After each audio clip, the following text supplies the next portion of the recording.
In the halls of WCW, championship gold defined legends, but some of the most accomplished wrestlers who walked through those doors never captured a single title. These weren't jobbers or enhancement talent. These were proven champions from other promotions. Today, we uncover the wrestling icons who were overlooked, underutilized, and left empty-handed during their time in World Championship Wrestling. First up, British Bulldog. The British Bulldog was one of the most athletic powerhouses in wrestling.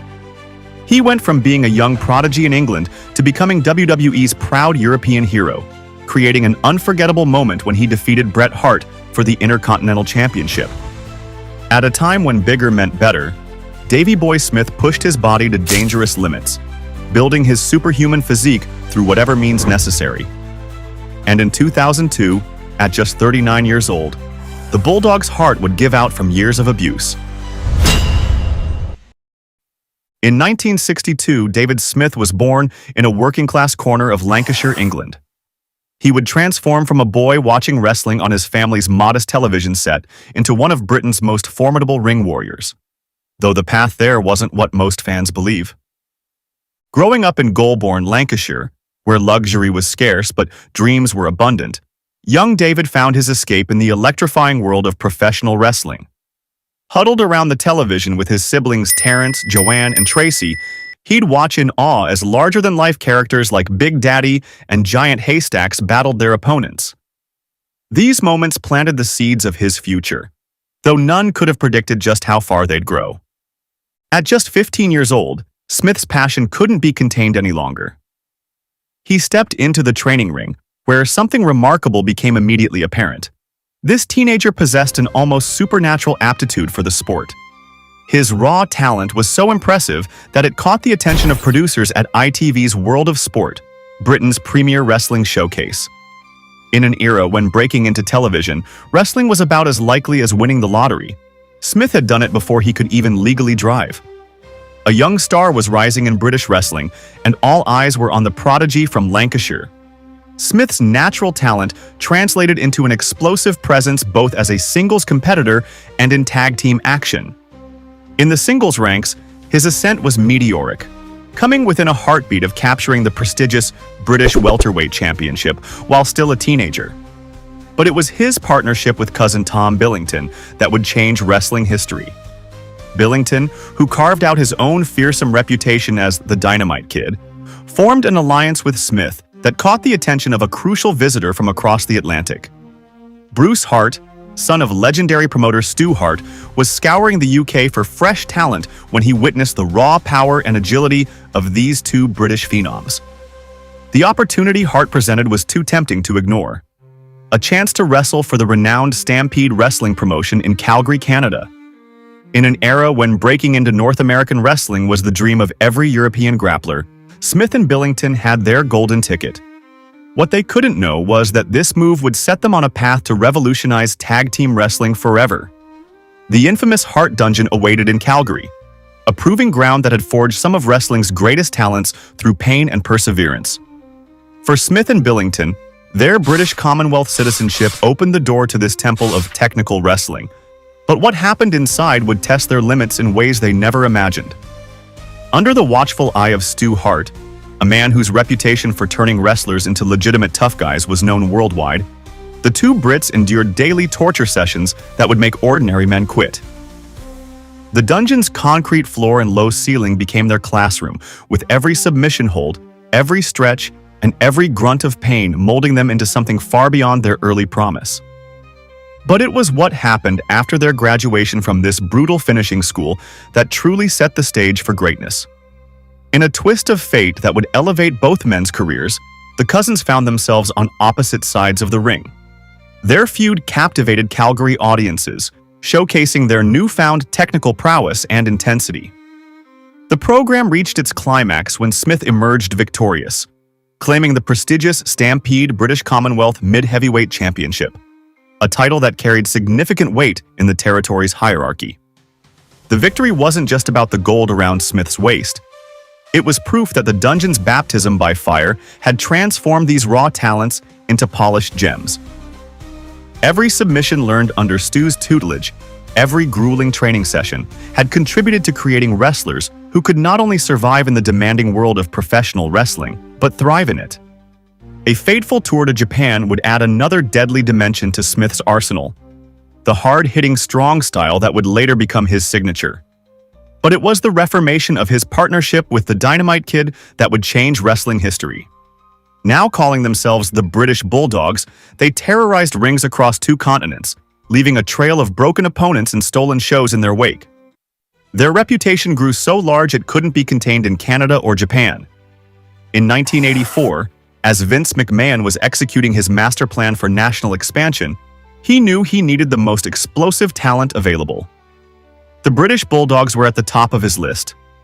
When McMahon acquired Stampede Wrestling that same year, the Bulldogs signing with WWF wasn't just another contract.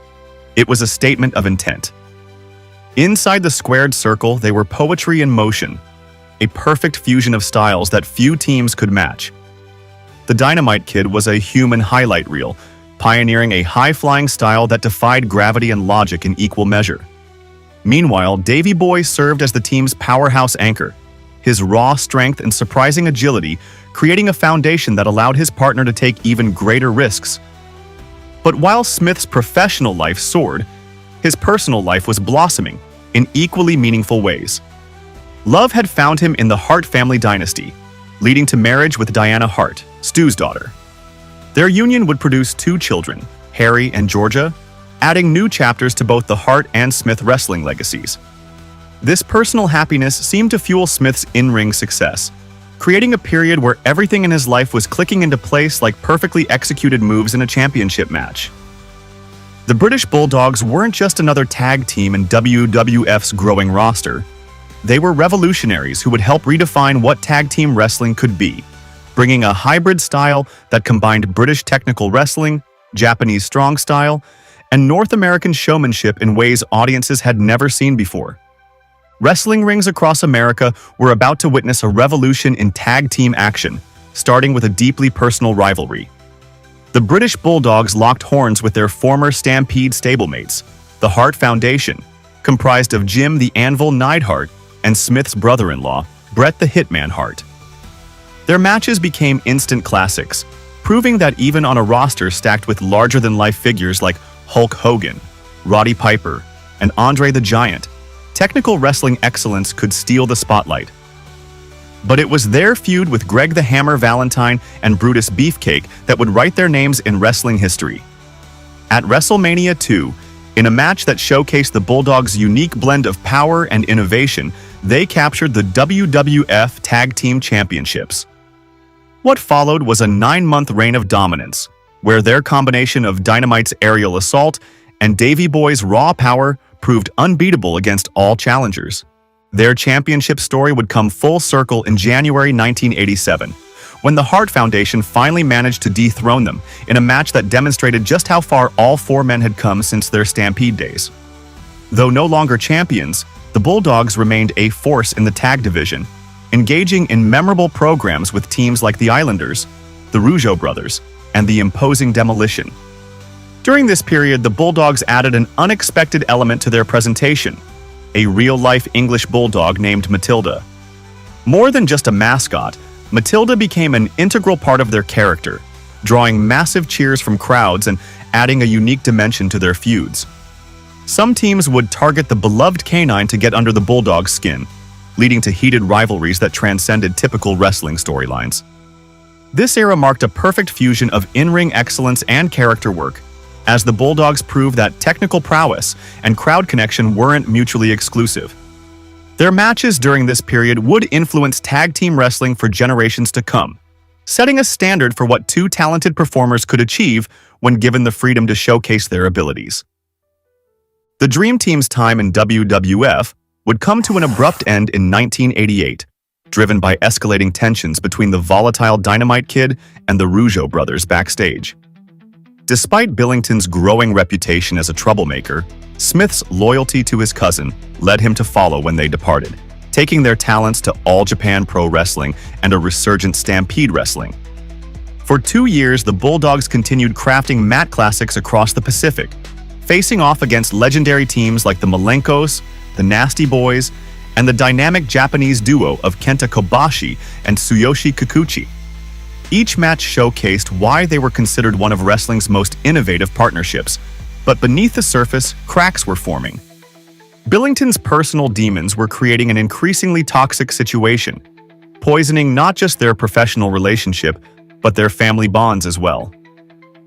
The breaking point finally came when Smith made the difficult decision to forge his own path, securing the British Bulldog trademark for himself, a business move that would drive the final wedge between the cousins.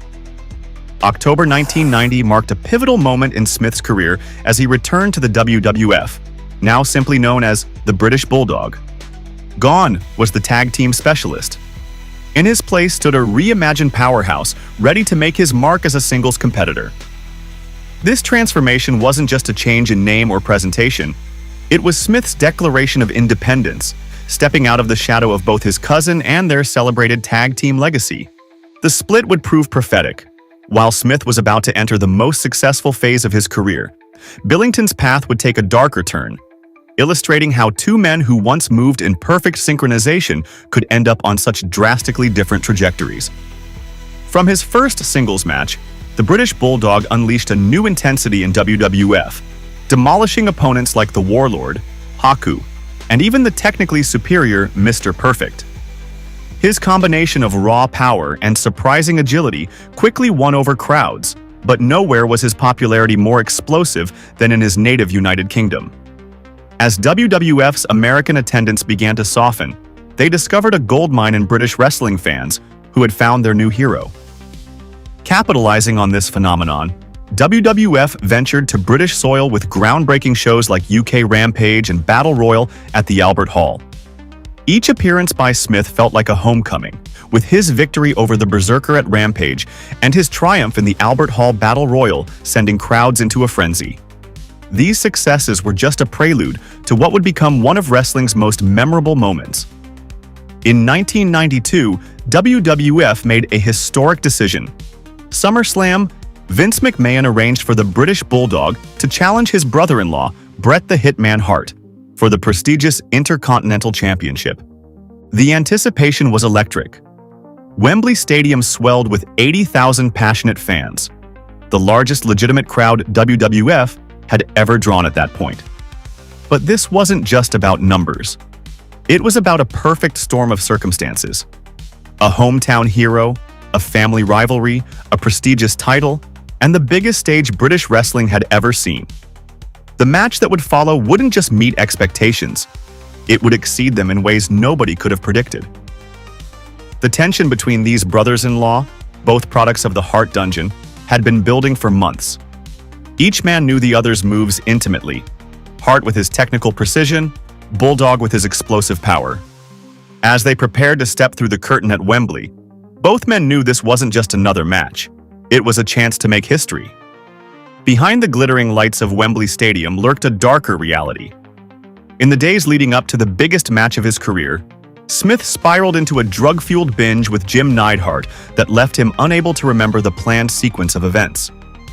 The demons that had haunted his former partner Dynamite Kid had found their way to Smith, whose own substance abuse issues were beginning to overshadow his incredible athletic gifts. But sometimes wrestling magic happens in spite of the circumstances. Bret Hart, ever the consummate professional, orchestrated a masterpiece that night. Like a wrestling puppet master, he guided Smith through what would become one of the greatest matches in WWF history. The electricity in Wembley Stadium reached fever pitch as the two brothers-in-law wove a tale of technical brilliance, power moves, and near falls that had 80,000 fans holding their breath with every count. When Smith finally secured the victory and the Intercontinental Championship, it seemed like a coronation, the moment a new superstar was born. The image of him celebrating with his sister Diana and a tearful Bret became an iconic moment in wrestling history. But sometimes the brightest flames burn fastest. Instead of launching Smith to superstardom, his championship reign fizzled. The same issues that had nearly derailed his Wembley performance continued to haunt him. By November, he would drop the title to a rising Shawn Michaels, but worse was to come. In a devastating turn of events, WWF was forced to release Smith after he was caught receiving shipments of human growth hormone in the mail, a scandal that threatened to end his career just as it was reaching new heights. The fall from Wembley's heights to unemployment was a stark reminder of how quickly fortunes could change in professional wrestling, especially when personal demons entered the ring alongside the athletes. Just as Smith hit rock bottom, a turn of events would force him to reinvent himself once again. In the midst of Vince McMahon's highly publicized steroid trial, WWF couldn't risk any further scandals, leaving their former champion to seek opportunities elsewhere. His journey would take him through the indies of Eastern Championship Wrestling and back to the familiar rings of All Japan before landing in World Championship Wrestling in 1993. In WCW, Smith found himself aligned with the franchise player Sting, a partnership that seemed to promise great things. His powerhouse style matched up perfectly against monsters like Sid Vicious and Big Van Vader, with one match against the latter even appearing to crown Smith as the new WCW World Champion.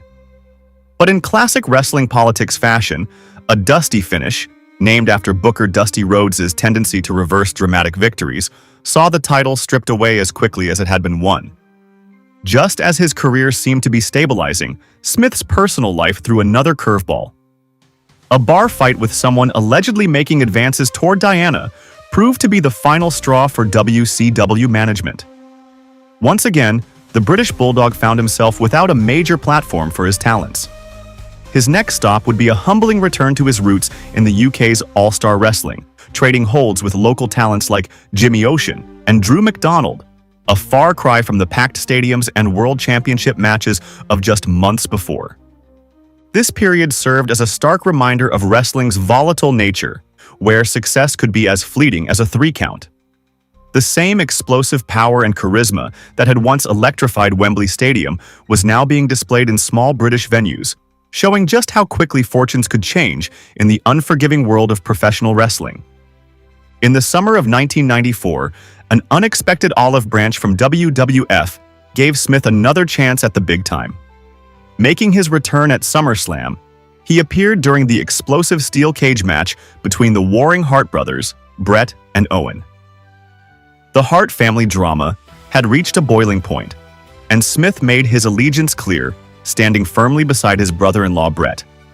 This reunion led to a series of hard-hitting tag team matches, with the Bulldog and Hitman facing off against the unlikely alliance of Owen Hart and Jim Neidhart. As the family feud cooled, Smith's ambitions turned toward wrestling's ultimate prize, the WWF Championship. After coming up short against Bob Backlund in late 1994, he set his sights on the 1995 Royal Rumble, seeing it as his ticket to WrestleMania's main event. The night proved to be both epic and heartbreaking for Smith. Entering at number 2, he demonstrated incredible endurance by lasting until the very end, only to have his dreams shattered when number 1 entrant Shawn Michaels eliminated him last. With his world title aspirations temporarily derailed, WWF Creative had a unique idea to keep Smith in the spotlight. They paired him with the All-American Lex Luger to form the Allied Powers, a team meant to symbolize the unity between Britain and America. The concept seemed promising on paper, 2 of wrestling's strongest powerhouses joining forces to dominate the tag team division. This new direction marked yet another reinvention for Smith, showing his adaptability in an ever-changing wrestling landscape. The Allied Powers represented more than just another tag team. It was an attempt to capitalize on both men's popularity in their respective home countries while giving them a fresh direction after their individual main event pursuits had stalled. In what should have been a dominant force, the Allied Powers never quite found their footing in WWF's tag team ranks. Their pay-per-view appearances were limited to a victory over the Blue Brothers at WrestleMania and a failed bid to capture the tag team championships from Owen Hart and Yokozuna at In Your House 2. The partnership crumbled when Luger abruptly departed for WCW, leaving Smith to navigate the waters alone once again. His singles career hit a series of frustrating roadblocks, falling short against Diesel at In Your House 4 and his brother-in-law Bret at In Your House 5. With momentum stalling, Smith made a shocking decision, aligning himself with Jim Cornette's stable alongside Owen Hart. While the group boasted imposing figures like Yokozuna and Vader, it was the partnership between Smith and Owen that truly shined, their natural chemistry and family connection creating tag team magic. Yet Smith's hunger for singles glory never dimmed. May 1996's In Your House. Beware of Dog saw him push Shawn Michaels to the limit in a WWF Championship match that ended in a controversial draw. The inconclusive finish led to a rematch at King of the Ring, the same historic night that gave birth to Austin 3:16. But even on this pivotal evening in wrestling history, Smith's quest for the company's top prize would end in disappointment. These setbacks painted a portrait of a wrestler who could consistently reach the summit but never quite plant his flag at the absolute peak. The British Bulldog's ability to seamlessly transition between singles and tag team excellence showed his versatility, but the ultimate prize remained frustratingly out of reach. Behind the scenes, a reality was settling in. While Vince McMahon viewed Smith as a reliable main event player, he didn't see him as the guy to carry the company's top prize. Rather than let this derail him, Smith channeled his energy into tag team excellence, reuniting with Owen Hart to capture the tag team championships from the Smoking Guns in a memorable victory. The duo proved themselves worthy champions, successfully defending against powerhouse teams like the Legion of Doom and the unlikely pairing of Vader and Mankind. But 1997 would finally see McMahon reward Smith's loyalty and consistency. In February, he and Owen delivered a technical masterpiece in the tournament finals, with Smith emerging as the first ever European champion, a title that seemed tailor-made for the British powerhouse. This triumph would lead to an even bigger opportunity when Bret Hart assembled a new version of the Hart Foundation. Bringing together Bret, Owen, Jim Neidhart, Brian Pillman, and Smith, the stable revolutionized wrestling storytelling through the Canada versus America angle. This unique narrative twist saw the group play heroes in Canada and Europe while serving as villains in the United States. A nuanced approach to wrestling psychology that was years ahead of its time. The reformed Hart Foundation became one of WWF's most compelling acts, with Smith playing a crucial role in their success. This period demonstrated wrestling's ability to blur the lines between good and evil, with audience reaction determined not by traditional face-heel dynamics, but by national pride and loyalty. The Bulldog's presence added international credibility to the stable, expanding its appeal beyond North American borders and helping create one of the most memorable storylines of the 1990s. As the Hart Foundation's popularity soared in Canada, Smith found himself riding a wave of success, successfully defending his European championship against legitimate tough guys like Ken Shamrock. However, a moment that should have been his crowning achievement turned bitter at the UK exclusive pay-per-view, One Night Only, on September 20th. In what was meant to be a touching tribute to his cancer-stricken sister Tracy at ringside, Smith was scheduled to retain his title against Shawn Michaels. But wrestling's behind-the-scenes politics would rear its ugly head. Michaels, wielding his considerable backstage influence, had the finish changed so he would emerge victorious instead. The decision left a bad taste in everyone's mouth. Here was Smith, in his homeland, dedicating the match to his dying sister, only to have his moment stolen by backstage maneuvering. This incident only intensified the growing real-life animosity between HBK and the Hart family. The tension would reach its breaking point at the now infamous Survivor Series on November 9, 1997. The Montreal Screwjob didn't just change wrestling history, it shattered the Hart Foundation forever. Watching his brother-in-law Bret Hart get deceived in such a public manner, Smith made an immediate decision. Standing in solidarity with his family, he walked out of WWF alongside Bret and Jim Neidhart, making the jump to WCW. This exodus marked the end of an era. The Hart Foundation, one of wrestling's most compelling stables, was torn apart not by storyline betrayal, but by real-world business decisions.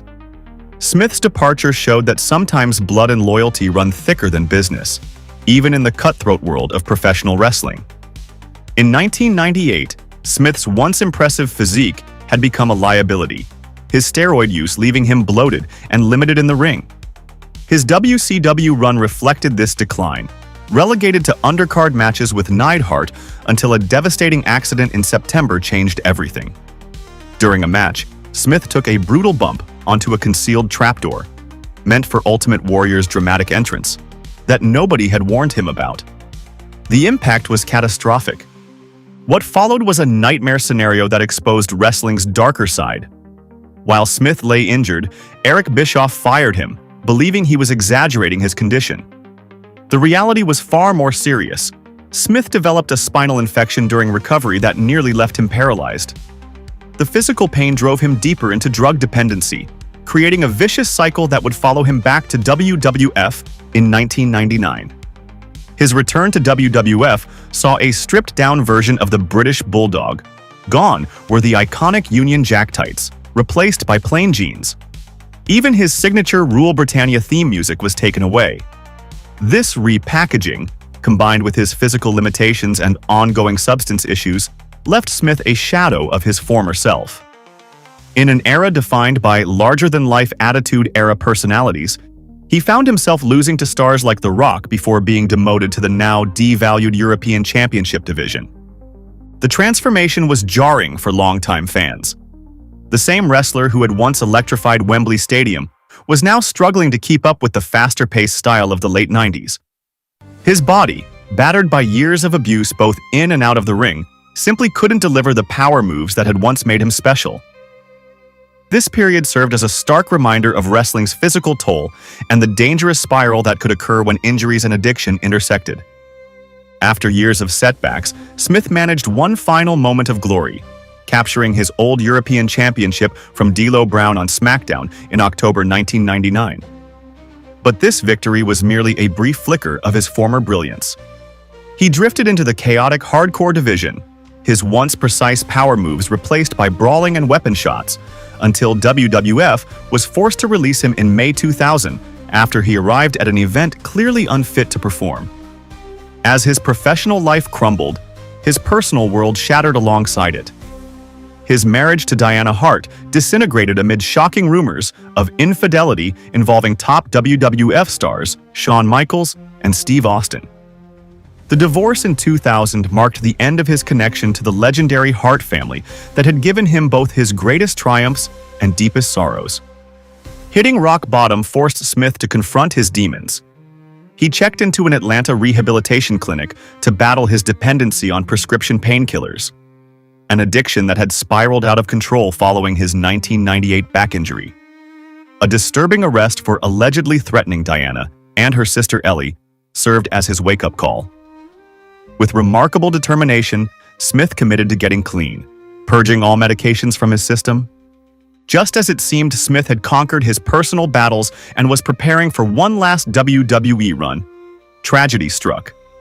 On May 18, 2002, while vacationing in British Columbia with his girlfriend, the British Bulldog suffered a fatal heart attack at just 39 years old. Though he had achieved sobriety, years of substance abuse had taken their toll. In 2020, WWE finally recognized his contributions with a Hall of Fame induction. In a touching moment that bridged generations, his son Harry brought Buffy, granddaughter of Smith's beloved mascot Matilda, to the ceremony. Check out this video from our new channel, showcasing the most jaw-dropping moments when WWE superstars' clothes were stolen. Excuse me, can you see my towel? Yes. I have it right here. Next up, Big Boss Man.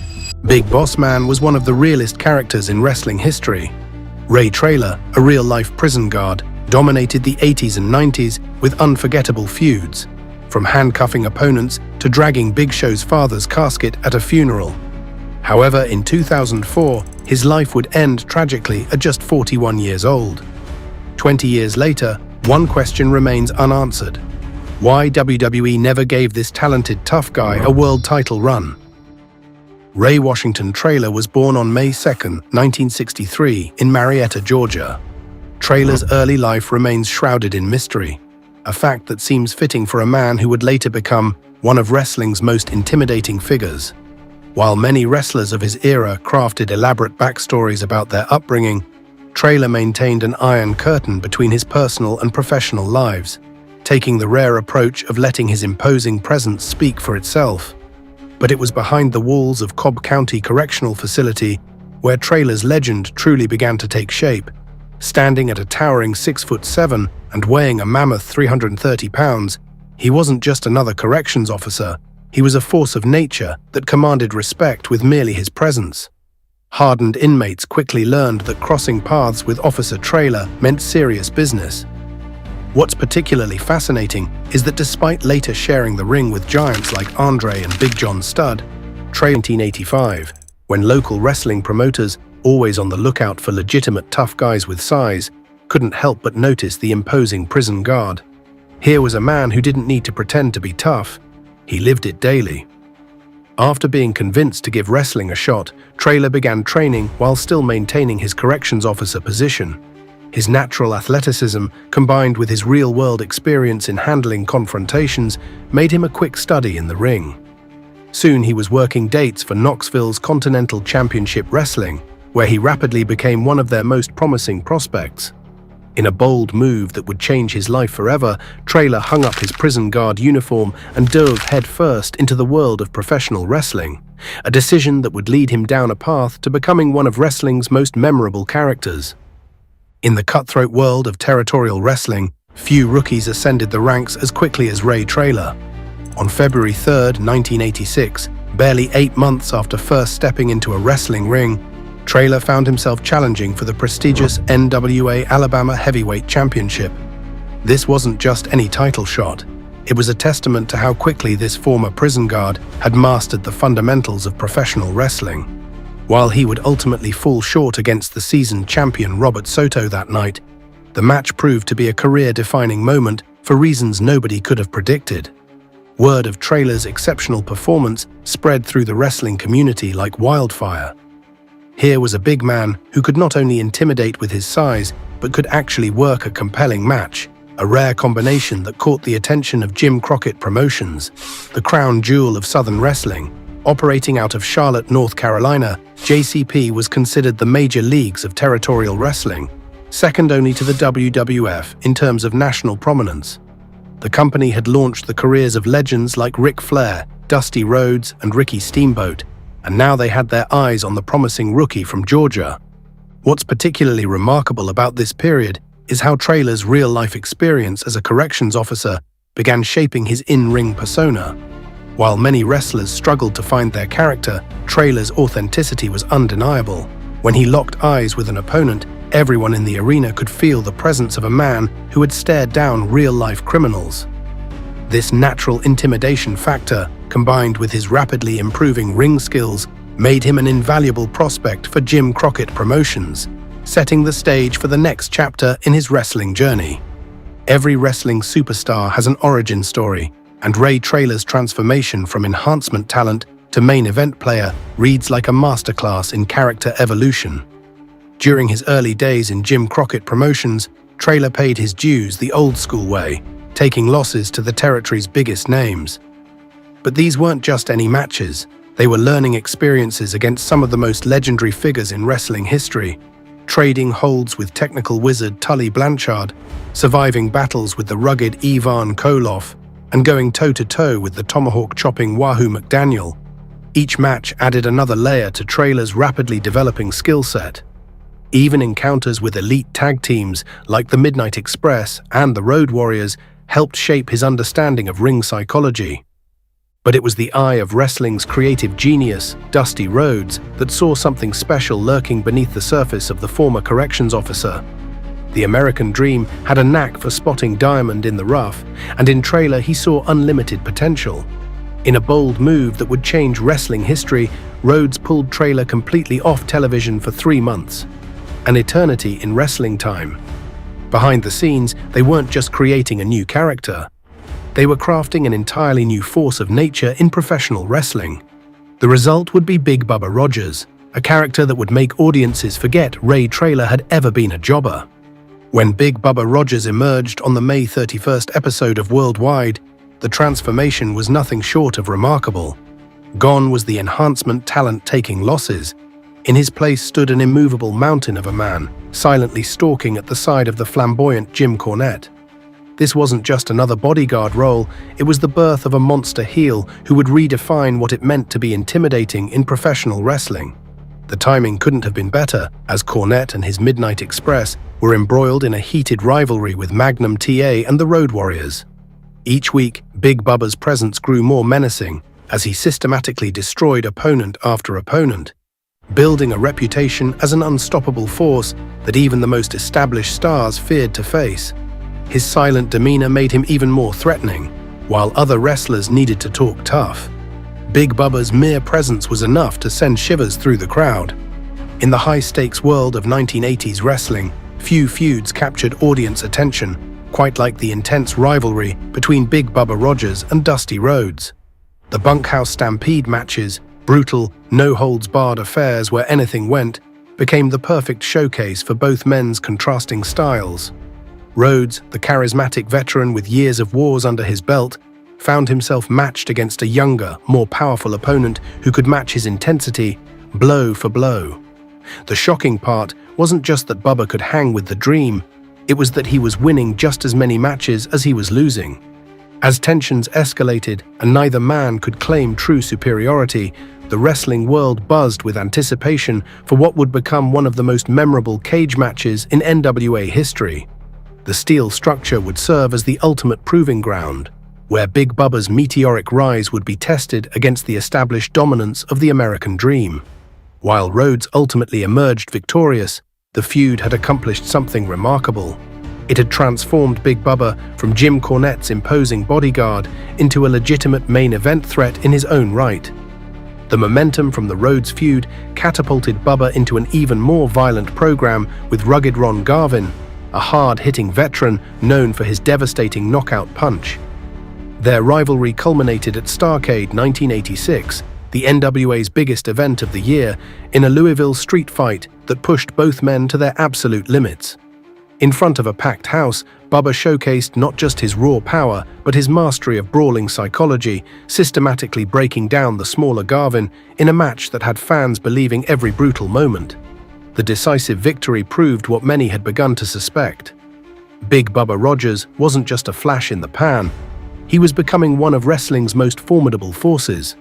The former corrections officer had not only found his calling, but was excelling at it in ways few could have predicted. In the ever-shifting landscape of 1980s wrestling territories, the Universal Wrestling Federation emerged as a fresh battleground for ambitious competitors. When Jim Crockett acquired the promotion, he knew exactly who to send in as his conquering force: Big Bubba Rogers. On April 18, 1987, Bubba made an immediate impact that sent shockwaves through the UWF, demolishing not one but two men in a handicap match against Mike Reed and the Glass Man. This wasn't just a debut, it was a statement of dominance. But it was the following night that would etch Bubba's name into UWF history.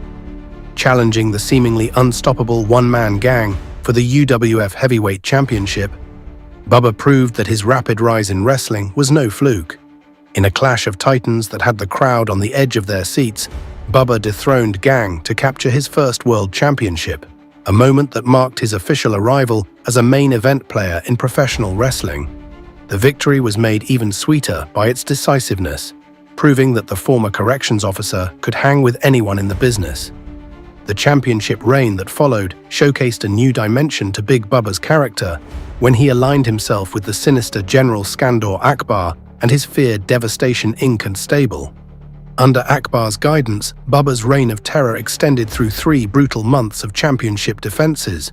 He turned back challenges from technical master Barry Windham, the charismatic Michael Hayes, and the powerful Steve Cox, each victory adding to his growing legend.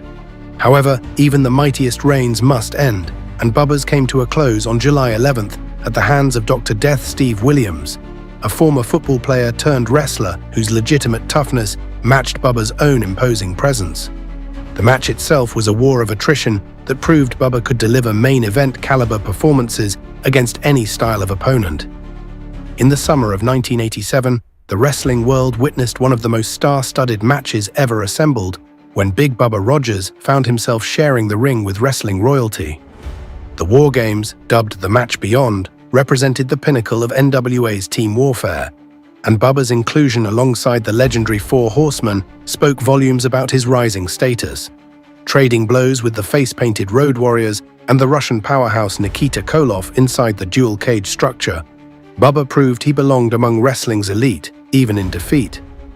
But the former corrections officer wasn't content to rest on his laurels after mixing it up with wrestling's top stars. With his sights set on tag team gold, Bubba embarked on an ambitious quest to capture the UWF Tag Team Championships. Like a chess master trying different strategies, he cycled through an intriguing roster of partners, each bringing their own unique strengths to the table. The mysterious Angel of Death added an element of supernatural intimidation, while the ruthless Terminator brought raw power to complement Bubba's own. Even the rough-and-tumble Black Bart seemed like a perfect match for Bubba's brawling style. Yet despite these formidable partnerships and numerous attempts at the gold, the championships remained frustratingly out of reach. When a championship slips through your fingers, some wrestlers spiral into obscurity. But Big Bubba Rogers wasn't just any wrestler. His repeated attempts to reclaim the UWF World title from Dr. Death Steve Williams became a story of mounting frustration, each loss adding another layer to his increasingly desperate pursuit. Despite bringing new strategies and even more intensity to each match, the championship remained tantalizingly out of reach. By 1988, it became clear to the former corrections officer that sometimes the boldest move is knowing when to walk away. The wrestling world of 1988 offered plenty of options for a performer of Bubba's caliber, but none held more intrigue than the highly respected rings of All Japan Pro Wrestling. On March 26th, Japanese fans got their first taste of Big Bubba's imposing presence during the prestigious Champion Carnival Tour. His debut couldn't have been more high-profile, partnering with the legendary Bruiser Brody, a man whose wild, brawling style had already become mythical in Japan. Their opponents that night were equally impressive: the beloved Japanese icon Jumbo Tsuruta and the mammoth John Tenta, who would later terrorize the WWF as Earthquake. The match itself wrote a fascinating chapter in wrestling history, two American monsters teaming up in a foreign land against a beloved national hero and a fellow Gaijin powerhouse. The bout's conclusion, a double countout draw, served to protect everyone involved while establishing Bubba as a credible threat in the highly competitive Japanese wrestling scene. More importantly, it showed that Bubba could adapt his style to the more hard-hitting, realistic approach favored by Japanese audiences. Standing toe-to-toe with legends like Brody and Tsuruta proved that his skills translated across any border or wrestling style. The partnership between Big Bubba Rogers and Bruiser Brody became one of the most fearsome Gaijin duos to grace All Japan's rings in early 1988. Their path of destruction ran through a who's who of Japanese wrestling royalty, from the innovative high-flying of Tiger Mask to the stoic presence of Giant Baba himself. Perhaps most memorable were the encounters with Genichiro Tenryu, whose stiff strikes and intense style meshed perfectly with Bubba's power-based offense. Each match added new dimensions to Bubba's repertoire as he absorbed the hard-hitting Japanese style into his own intimidating arsenal. His final bout with Jumbo Tsuruta on April 22nd served as a fitting farewell to a tour that had transformed him into an even more complete performer. With renewed confidence and an expanded moveset, Traylor set his sights on the biggest prize in professional wrestling, the World Wrestling Federation. The timing couldn't have been more perfect or more challenging. The WWF of 1988 was experiencing unprecedented mainstream success, riding the wave of Hulkamania into popular culture like never before. This wasn't just wrestling anymore, it was sports entertainment on a global scale. While Hulk Hogan's 24-inch pythons were captivating audiences worldwide, the intensity of Randy Savage's character work was redefining what a wrestling personality could be. The Ultimate Warrior was bringing an energy never before seen in professional wrestling, and merchandise was flying off the shelves at record pace. Breaking into this supercharged atmosphere would require something special, a character that could stand out in a landscape already populated by larger-than-life personalities. Behind the scenes of professional wrestling, some of the most enduring characters are born from reality. When Vince McMahon signed Ray Traylor in June 1988, he saw more than just another big man. He recognized the untapped potential in Traylor's real-life background. The Big Boss Man character wasn't just another wrestling gimmick. It was a masterclass in taking someone's authentic experience and amplifying it for maximum impact. Complete with a police officer's uniform, handcuffs, and his infamous nightstick, Traylor didn't have to pretend. He knew exactly how to carry himself with the authority of a real law enforcement officer. Under the guidance of the flamboyant manager Slick, the jive soul bro whose smooth-talking style provided the perfect contrast to Bossman's intimidating silence, the character took off immediately. Their partnership created an unforgettable dynamic. Slick would talk the talk, while Bossman walked the walk with devastating efficiency. The formula was simple but effective. Bossman would dominate his opponents with his impressive power moves, but it was what came after the matches that really got the crowd's blood boiling. The sight of him handcuffing fallen opponents to the ropes before unleashing his nightstick became one of wrestling's most memorable heel tactics of the era. What made the Big Boss Man character particularly compelling was how Traylor inhabited it completely.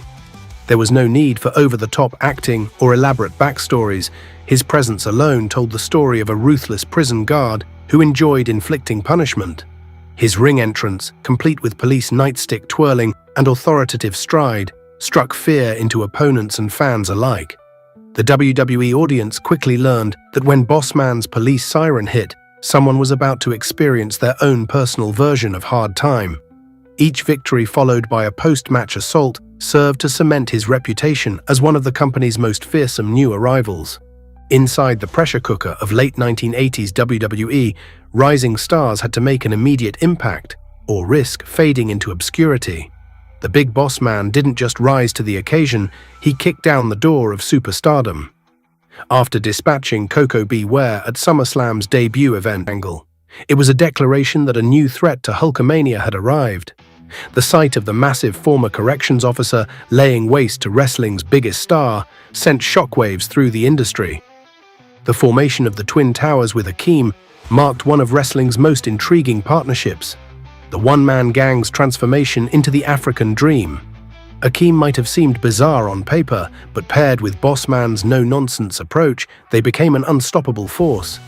Together, they presented a unique challenge to the seemingly unbreakable alliance of Hulk Hogan and Randy Savage, the Mega Powers. Each confrontation between these four men drew massive crowds and ratings, proving that Bossman had successfully jumped from mid-card talent to main event player in record time. The main event on February 3, 1989, wasn't just another match. It was a pivotal moment in wrestling history that would reshape WWE's landscape. While the Twin Towers may have come up short in the actual bout, the real story unfolded in its aftermath as the Mega Powers finally imploded, with Savage's jealousy and paranoia reaching its breaking point. That Bossman and Akeem were chosen as the catalysts for such a monumental shift in WWE storylines spoke volumes about their status within the company. Well placed. The Big Boss Man's rise from impressive newcomer to main event player was cemented in the spring of 1989. When the Twin Towers clashed with the Rockers proved no match for the sheer power and ruthless tactics of Bossman and Akeem, setting the stage for even bigger challenges ahead. The pursuit of tag team gold against Demolition became one of WWE's hottest programs of 1989. The collision of these two powerhouse teams created a series of brutal encounters that had audiences on the edge of their seats. Axe and Smash's face paint and spiked leather stood in stark contrast to the Twin Towers' prison guard and African Dream personas. But their matches were marked by an equally intense level of physicality. Each title match brought them tantalizingly close to championship glory, though the belts would ultimately remain just out of reach. But it was the steel cage matches against Hulk Hogan that truly showcased Bossman's evolution as a performer. These brutal encounters across the country became the stuff of legend, culminating in their televised war on Saturday night's main event on May 27th. The sight of two massive athletes battling atop the blue steel cage created an unforgettable moment when Hogan managed to superplex the 330-pound Bossman from the summit. While Bossman may have lost the match, the series proved he could not only hang with wrestling's biggest star, but deliver main event caliber performances that had fans believing in every near fall. That superplex spot, in particular, demonstrated both his athleticism and his willingness to take spectacular risks to entertain the crowd. Sometimes the most memorable moments in wrestling come from the simplest acts of defiance. When the $1 Million Man tried to buy the Big Boss Man's services with cold hard cash, offering him a payoff to kidnap Jake Roberts' Python Damien, nobody expected the hardened prison guard to show a conscience. But that February 1990 moment revealed a different side to the man from Cobb County. Beneath the tough exterior beat the heart of someone who lived by a code, even if it wasn't always apparent. The transformation from feared heel to beloved hero was immediate and electric. Bossman's new entrance theme became an instant fan favorite, with its bluesy rhythm and memorable lyrics about serving hard time to wrongdoers. The message was clear. The same intensity that made him a dreaded villain would now be directed at those who broke the rules. This new direction and win that showed this was a new chapter in his career. Perhaps the most remarkable aspect of Bossman's face turn was how naturally he slipped into the role of justice-seeking hero.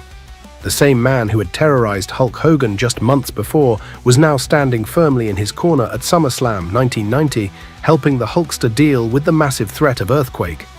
By the time Survivor Series rolled around that November, Bossman had become an integral part of Hogan's team of heroes. Standing alongside Hacksaw Jim Duggan and Tugboat, he helped lead their squad to victory over a formidable team of villains, including Earthquake, Dino Bravo, the Barbarian, and Haku. The former corrections officer had completed his transformation from feared enforcer to respected defender of law and order, proving that sometimes the best heroes are forged from former villains. The start of 1991 saw the Big Boss Man settling into his role as one of WWE's most popular heroes, taking direct aim at Bobby the Brain Heenan's collection of villains. His victories over the Barbarian at the Royal Rumble and Mr. Perfect at WrestleMania 7 weren't just wins, they were statements that the former heel had become one of the company's most reliable good guys. Each triumph further cemented his transformation from feared enforcer to beloved defender of justice. The SummerSlam 91 program with the Mountie created one of wrestling's most unique storylines, a battle between law enforcement officers gone wrong. While Bossman represented honor and justice, the Mountie was his corrupt counterpart, would spend a night in a real jail cell. The sight of the Mountie being led away in handcuffs after his defeat became one of wrestling's most memorable moments, made even more satisfying by actual footage of the Canadian villain spending the night behind bars in a New York City jail. But it was the arrival of Nails that brought Bossman's past rushing back to confront him. The imposing ex-convict, clad in prison orange, emerged with a chilling accusation that Bossman had brutally abused him during his time as a corrections officer in Cobb County. What made this feud particularly compelling was how it forced fans to question their hero's past. While Bossman had become a fan favorite, Nails' accusations added a layer of moral complexity to the character that few wrestling storylines of the era dared to explore. The intensity of their confrontations felt personal in a way that transcended typical wrestling rivalries. This wasn't about championships or pride, but about alleged past sins coming back to haunt a reformed man. A nightstick dangling above the ring became the ultimate symbol of justice in Bossman's heated rivalry with Nails. The Survivor Series showdown wasn't just another gimmick match, it represented Bossman's chance to prove that his reformation was genuine. When he grabbed that nightstick first and used it to secure victory, it wasn't just a win. It was vindication against the accusations that had haunted him throughout the feud. But the wrestling business can be as unforgiving as any prison yard. As 1993 approached, Vince McMahon's vision for WWE began shifting toward younger talent, and even established stars like Bossman found themselves in unfamiliar territory. The man who had once gone toe-to-toe with Hulk Hogan now found himself tasked with making newcomers look strong. Whether it was putting over the flashy Razor Ramon, the mammoth Yokozuna, or the agile Bam Bam Bigelow, Bossman's role had fundamentally changed from main event player to skilled veteran helping to build the next generation. Rather than accept this diminished position, Traylor made the bold decision to return to Japan when his WWE contract expired in 1993. Despite no longer having rights to the Big Boss Man character, he found a creative solution, returning to his Big Bubba persona while still sporting his iconic prison guard attire. This hybrid presentation offered Japanese fans something familiar yet different, allowing him to capitalize on his WWE fame while writing a new chapter in his career. All Japan Pro Wrestling, with its hard-hitting style and respect for veteran performers, provided the perfect environment for Traylor to reinvent himself once again. The wrestling rings of Japan once again became Big Bubba's proving ground as he found himself regularly paired with some of Gaijin wrestling's biggest names. The partnerships with Stan Hansen and Dr. Death Steve Williams in particular produced some memorable tag team warfare, while his alliance with Kendall Windham showed his ability to mentor younger talent. Yet it was his singles clash with the legendary Kenta Kobashi that truly demonstrated Bubba's versatility, proving that the former corrections officer could hang with the best pure wrestlers in the world. Late 1993 brought a fascinating twist to Traylor's career trajectory. While many expected him to return to the WWF, where he'd made his biggest impact, the ongoing federal steroid trial created an unexpected complication. According to Jim Cornette, Traylor made a calculated decision to protect his law enforcement character from any potential controversy surrounding the trial. The solution? Taking his talents to WCW instead, where he emerged as the boss on December 18th's Saturday night broadcast. His victory over Rick Rude that evening marked the beginning of yet another chapter in his career, one that would allow him to maintain his established persona while distancing himself from the turmoil in New York. The decision showed remarkable foresight on Traylor's part. By choosing WCW during WWF's legal troubles, he not only protected his character's integrity, but positioned himself to benefit from the growing competition between the two promotions. For a man who had spent his career enforcing the law, both in and out of the ring, staying clear of potential legal controversy proved to be the smartest move he could make. Just when the boss seemed poised for a major run in WCW, WWE's legal department threw a wrench in the works with their cease and desist letter. The quick pivot to the Guardian Angel character showed Traylor's adaptability, but it was his return to the Big Bubba Rogers persona that truly reignited his career. His victory over Sting at Uncensored 1995 wasn't just another win. It established him as a serious threat in WCW's increasingly competitive landscape. The Dungeon of Doom period might have seemed like a step backward, feuding with his old Japanese rival John Tenta in what many considered one of WCW's more questionable stables. But Bubba's fortunes changed dramatically when the black and white colors of the NWO came calling. Joining wrestling's hottest faction promised to elevate him back to the main event scene, yet the notoriously political group proved to be a short-lived home. His February 1997 ejection from the NWO transformed him into an unlikely fan favorite, as he systematically worked his way through the stable's roster on a mission of revenge. What made his run particularly compelling was the building anticipation for an eventual showdown with Eric Bischoff. The story wrote itself, the former prison guard taking on the corrupt authority figure who had manipulated so many careers. But like many promising storylines in WCW, it never reached its natural conclusion. When April 1998 rolled around and his contract expired, WCW's decision not to re-sign him left that story forever unfinished. With bridges burned in Japan and WCW's door closing behind him, the path led back to the company where he had made his biggest impact. WWE was calling once again. The late 1990s marked professional wrestling's most explosive era, and the Big Boss Man's return couldn't have been better timed. While WCW's rejection might have stung, WWE's Attitude Era provided the perfect canvas for reinventing his character. The company was pushing boundaries nightly, with Mr. McMahon's tyrannical boss character becoming one of television's most compelling villains in his war against Stone Cold Steve Austin. When Boss Man's signature siren hit the speakers on October 12, 1998, the audience witnessed not just a return, but a complete reinvention. Gone was the traditional blue uniform of a corrections officer, replaced by tactical black SWAT gear that reflected the darker edge of the era. This wasn't the same law enforcer who had once stood for justice. This boss man was McMahon's personal enforcer, a ruthless mercenary willing to carry out any order, no matter how despicable.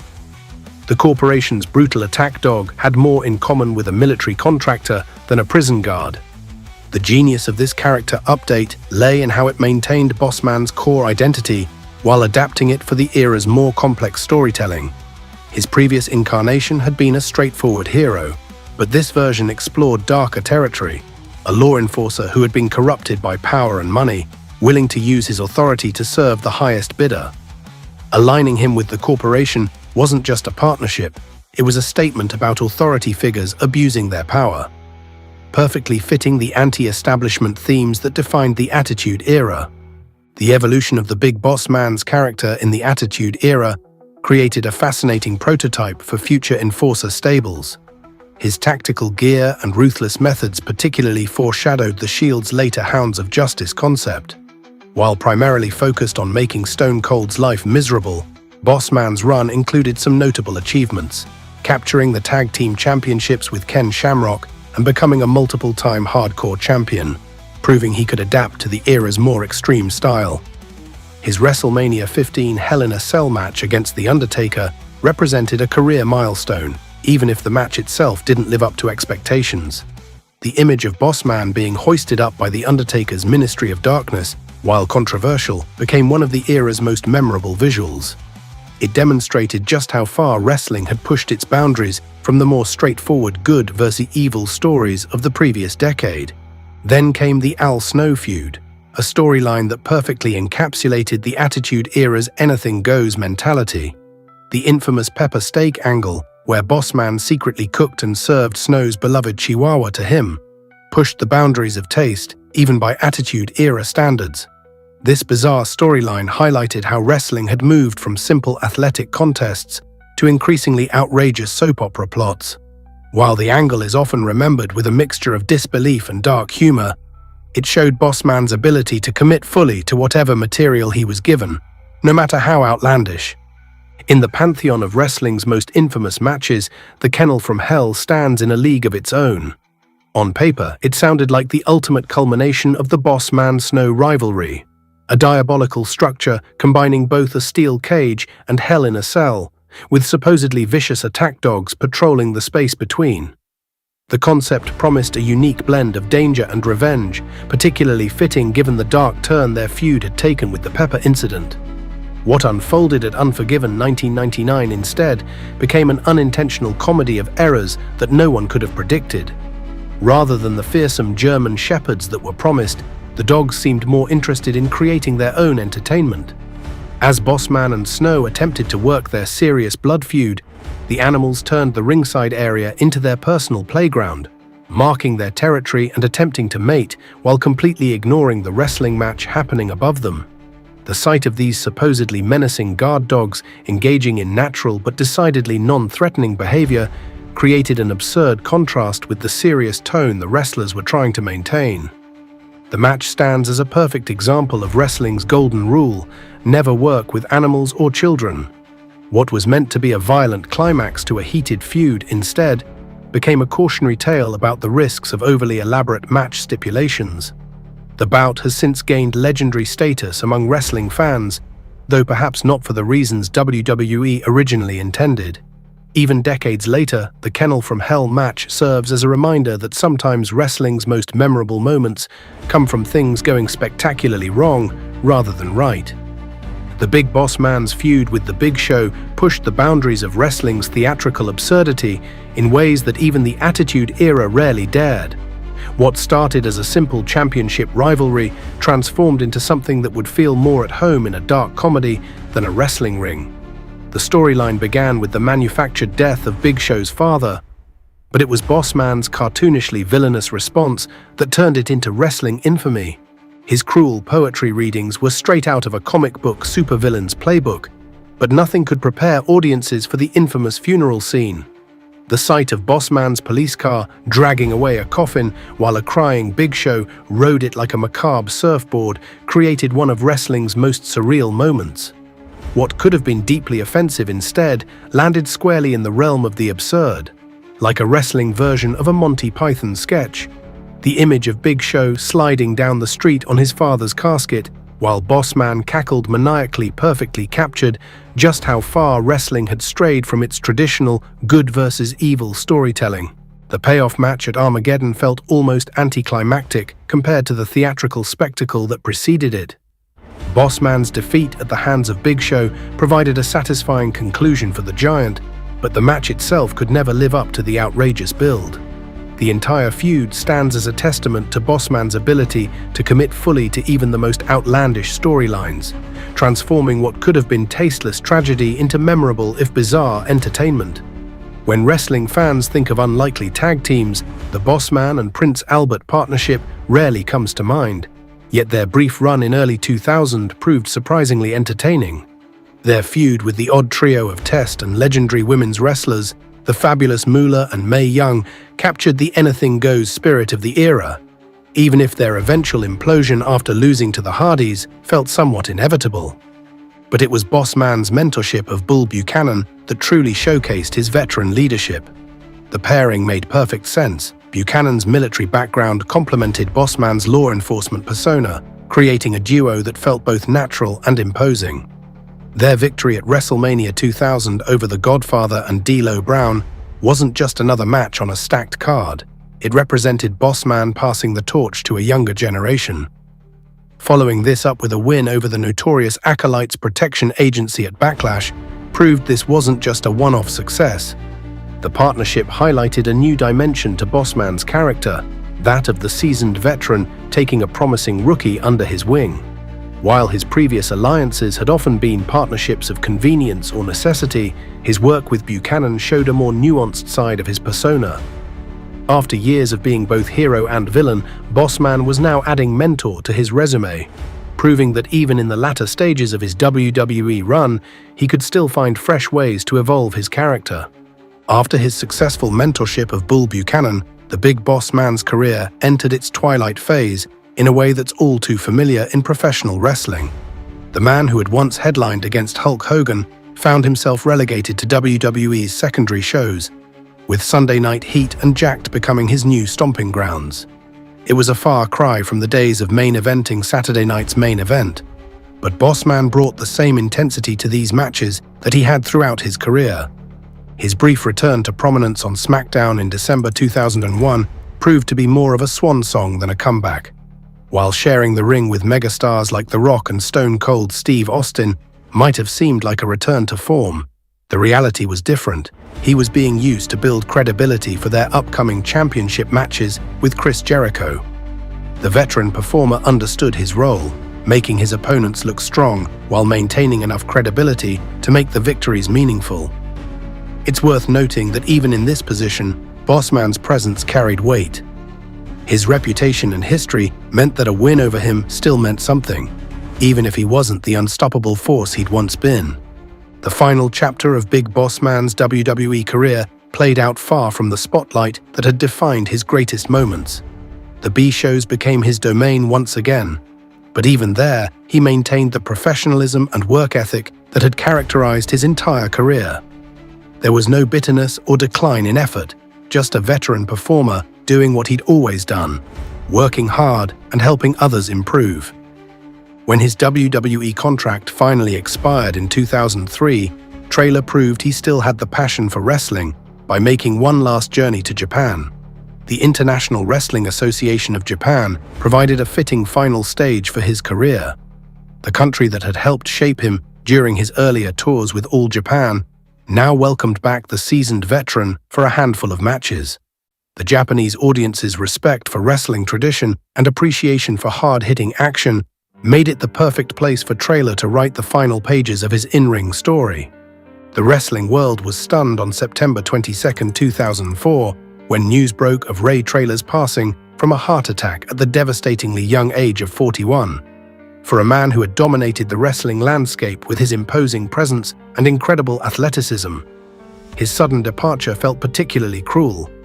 His death added another name to the tragically long list of wrestlers from his era who left us far too soon, highlighting the harsh physical toll the business often takes on its performers. In the years since his passing, fans and wrestling media alike have often speculated about why Boss Man never reached the pinnacle of the industry as world champion. Next up, the Honky Tonk Man. It's 1987, and Ricky Steamboat just lost the Intercontinental Championship to a guy dressed like Elvis who can barely wrestle. The crowd is going absolutely crazy, throwing garbage in the ring and booing so loud you can't hear the announcers. Wayne Farris had just pulled off one of wrestling's biggest upsets as the Honky Tonk Man. But what happened next turned him from a joke into wrestling's most hated heel. For the next 454 days, he would dodge, duck, and cheat his way through defenses, while fans begged to see anyone, literally anyone, take that title away from him. Wayne Farris grew up in Tennessee and entered wrestling in 1976, cutting his teeth across the Southern Territories. The pay was terrible and the work wasn't steady. You'd show up one day to work a show, the next day you might be driving to another town, and some weeks you wouldn't get booked at all. That's not exactly a career path that's going to make you rich. Wayne was born and raised in Tennessee, so he knew the area well. But knowing where you are and figuring out how to pay your bills are two different things. The guy was looking around for other options, and somehow he got this idea in his head that professional wrestling might be his answer. Now keep in mind, this was during the territory days when wrestling was still regional and guys were making their living driving from town to town, putting on shows. Most people who knew Wayne thought he was completely nuts for even considering wrestling. The guy wasn't exactly built like your typical wrestler. He didn't have the size of Hulk Hogan or the intimidating presence of Andre the Giant. Wayne was just a regular-looking dude from Tennessee who happened to think he could make it in a business full of giants and athletes. But here's the thing that nobody really picked up on at first. Wayne had this natural ability to get under people's skin. He started training under Herb Welch, who was part of the Welch-Fuller wrestling family. This connection would later create some bad blood with Jerry Lawler, Wayne's own cousin, but at the time it was his way into the business. Night after night, this guy would get his butt kicked by more experienced wrestlers who were teaching him the ropes. We're talking about real old-school training here, where you learned by taking bumps and getting thrown around the ring until you figured out how to protect yourself. The territory system was brutal for new guys. You'd drive hundreds of miles to work a show, maybe make 20 or 30 bucks if you were lucky, then drive to the next town to do it all over again. But Wayne was grinding through this system and learning something important about wrestling that would serve him well later on. Most guys who got into wrestling wanted to be the good guy. They wanted crowds to cheer for them and kids to ask for their autographs. Wayne figured out pretty early that there was money to be made on the other side of that equation. He started paying attention to how crowds reacted to the villains and noticed that sometimes the bad guys got bigger reactions than the heroes. The fans might be booing, but they were engaged and invested in seeing what happened next. Wayne began developing this understanding that being hated could actually be more valuable than being loved in wrestling. While other guys were trying to perfect their good guy personas, Wayne was experimenting with ways to make crowds genuinely dislike him. He was learning how to use his voice, his mannerisms, and his attitude to get heat from audiences. This wasn't just about being mean or aggressive, it was about being annoying in exactly the right way. The territory days taught him that wrestling wasn't just about athletic ability or looking the part. It was about making people care enough to buy tickets and come back next week to see what happened. Wayne was developing skills in crowd psychology that would eventually make him way more money than any regular job ever could have. He was figuring out how to read an audience and manipulate their emotions, which is really the heart of professional wrestling. So here's this guy from Tennessee slowly building up his reputation in small wrestling promotions across the South. He's taking bumps, learning the business, and most importantly, he's discovering that his ticket to success might be making fans absolutely hate his guts. This mindset was going to be the foundation for everything that came later. But Wayne needed to prove these skills worked in wrestling's most demanding territory, where the fans were brutal and they knew good wrestling from garbage. Memphis was where Wayne really had to prove himself. Jerry Lawler's Memphis Territory wasn't some small-time operation where you could get away with being sloppy or unprofessional. This was one of the hottest wrestling territories in the entire country, and the fans there took their wrestling seriously. They'd seen every trick in the book, and they could spot a fake from a mile away. Working in Memphis meant going up against guys who'd been perfecting their craft for years. You had established stars, up-and-coming talent, and veterans who could make or break a newcomer's career. Wayne wasn't the most athletic guy on the roster, and he definitely wasn't the strongest. But he was paying attention to what worked and what didn't work with those Memphis crowds. The territory system meant Wayne was also working other areas around the South. He'd travel down to Florida and team up with Larry Latham as part of the Blonde Bombers tag team. On June 15, 1979, they won the Southern Tag Team Championship in Tupelo, Mississippi. But it was what happened after that match that really taught Wayne about crowd psychology. The Blonde Bombers got into this massive brawl at the concession stand that had fans throwing chairs and going absolutely crazy. Wayne watched how that chaos made people react and realized he was learning something valuable about getting under people's skin. These partnerships taught him how wrestling worked as a business. You had to be reliable, show up on time, and work well with other people. You couldn't be a prima donna because there were always 10 other guys waiting to take your spot. Working different territories also meant dealing with different types of crowds and different expectations. What worked in Memphis might not work in Florida or Georgia. Wayne was learning to adapt his character and his approach based on where he was wrestling and who was in the audience.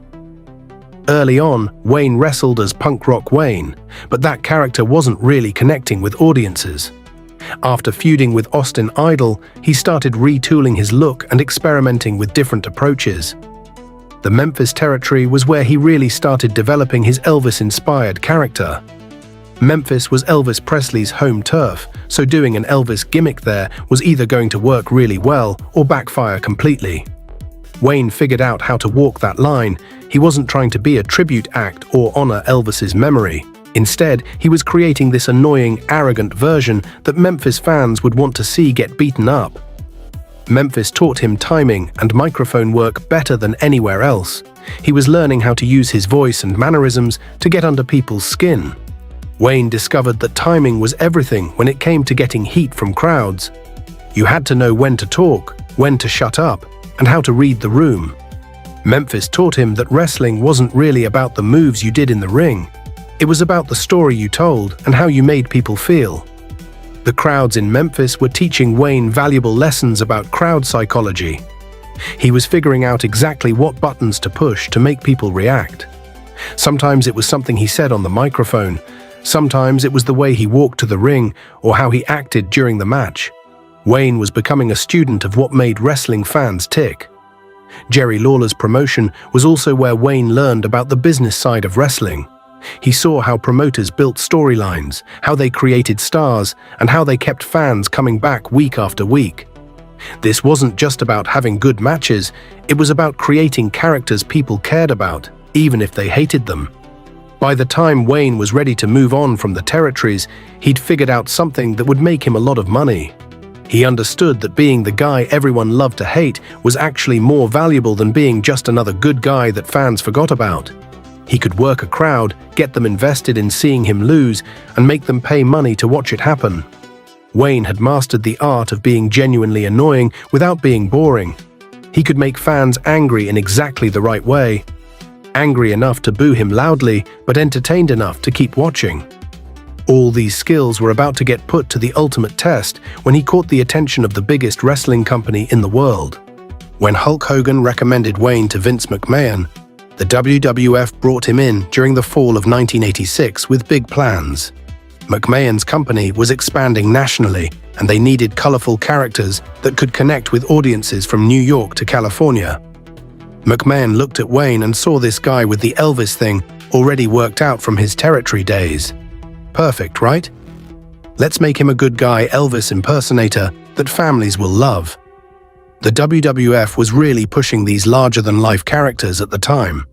You had Hulk Hogan as the all-American hero, Andre the Giant as this unstoppable force, and they wanted Wayne to fit into that same mold as the rock and roll good guy. They figured fans would eat up this clean-cut Elvis tribute act. Kids would love the music, parents would appreciate the wholesome entertainment, and everyone would cheer when he came out to the ring. Here's where things went completely wrong. When Wayne would make his entrance as this squeaky clean Elvis wannabe, the crowds would just sit there. We're talking about complete silence from audiences who were supposed to be cheering. In wrestling, getting no reaction is way worse than getting booed. At least when fans boo, they care about what's happening. When they sit on their hands and don't react at all, that means you're boring them to death. The WWF put Wayne in matches with established stars, hoping some of their popularity would rub off on him. They gave him interview time on television so fans could get to know his personality. But the most telling moment came when they staged a fan mail vote with Jesse Ventura to see whether Honky should be a babyface. The fans rejected him completely, nothing worked. Fans would watch other wrestlers and get excited, then Wayne would come out and the energy would just die. Meanwhile, Wayne is backstage watching guys like Randy Savage, Jake Roberts, and other performers get massive reactions from the same crowds that ignore him completely. He's seeing how fans respond to different characters and wondering what he's doing wrong. This had to be frustrating for a guy who knew he could work crowds based on his territory experience. But the good guy Elvis act just wasn't connecting with WWF audiences. The company was starting to get impatient with Wayne's lack of progress. In the WWF, you either got over with fans or you got released. There wasn't much middle ground, especially for newer guys who hadn't proven themselves yet. Wayne knew his job was on the line and he needed to figure out something fast. The writing was on the wall. Either this character started working soon or he'd be looking for work somewhere else. Wayne was probably thinking about all those years in the territories where he'd learned how to get heat from crowds. He knew how to make fans react, but the WWF had him playing against his natural strengths. Instead of being the annoying villain that fans wanted to see get beaten up, he was trying to be the hero that fans were supposed to cheer for. It wasn't working because that's not who Wayne really was as a performer. Then somebody backstage came up with an idea that seemed crazy but might just work. What if they took everything about Wayne's character and flipped it completely upside down? Instead of the humble, respectful Elvis tribute act, make them hate his guts. The kids weren't into it, but why? We'll show how a simple pivot turned this failure into a cash machine. Wayne had spent years in the territories learning how to be hated, and now the company was finally going to let him use those skills. But making that transformation work would require more than just telling him to be mean. The WWF needed to build this transformation from the ground up. And that's where Jimmy Hart came into the picture. Hart was already established as one of wrestling's best managers, and he had this ability to make any wrestler more annoying just by standing next to them. When they paired Hart with Wayne, something just clicked. Jimmy Hart brought this high-pitched voice and non-stop talking that drove fans absolutely crazy. His constant interference and commentary from ringside were key to building heat for his wrestlers. Hart knew when to interrupt matches, when to distract referees, and how to make crowds want to see his guy get beaten up. Wayne finally had someone in his corner who understood the psychology of being hated. The key was making sure this wasn't just another generic bad guy character. Wrestling was full of guys who were mean for the sake of being mean. Wayne and Hart had to create something that would make fans genuinely angry but still keep them entertained enough to buy tickets. They needed people to hate the Honky Tonk Man, but still want to watch what he did next. So they took Wayne's Elvis-inspired character and turned it into an arrogant parody. The Honky Tonk Man became this obnoxious guy who thought he was better than Elvis ever was, complete with that arrogant lip curl, terrible singing and guitar playing, and constant bragging about being the greatest entertainer who ever lived. Fans immediately wanted to see him get his mouth shut for him. The character really started taking shape when they added storylines that gave fans more reasons to hate him. The Peggy Sue angle was perfect for this. Sherry Martel in disguise created this annoying soap opera that made the Honky Tonk Man look like even more of a jerk. Fans didn't want to see this guy get the girl. They wanted to see him get destroyed. Then the WWF started putting him in feuds with wrestlers that fans actually liked. His program with Jake Roberts was genius because Roberts was this cool, mysterious character that crowds respected. The turning point came during a snake pit segment where Honky attacked Jake Roberts with a guitar, cementing his malicious persona. When you put the Honky Tonk Man next to someone like Roberts, the contrast made Honky look even more annoying. Fans would see Roberts being serious and intense, then here comes this ridiculous Elvis wannabe acting like he's hot stuff. Wayne was learning how to be obnoxious in exactly the right way. He couldn't be so annoying that fans would change the channel or leave the building. But he had to be irritating enough that they'd pay money to see someone beat him up.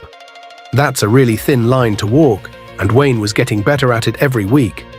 His whole guitar-smashing routine became this signature move that fans loved to hate.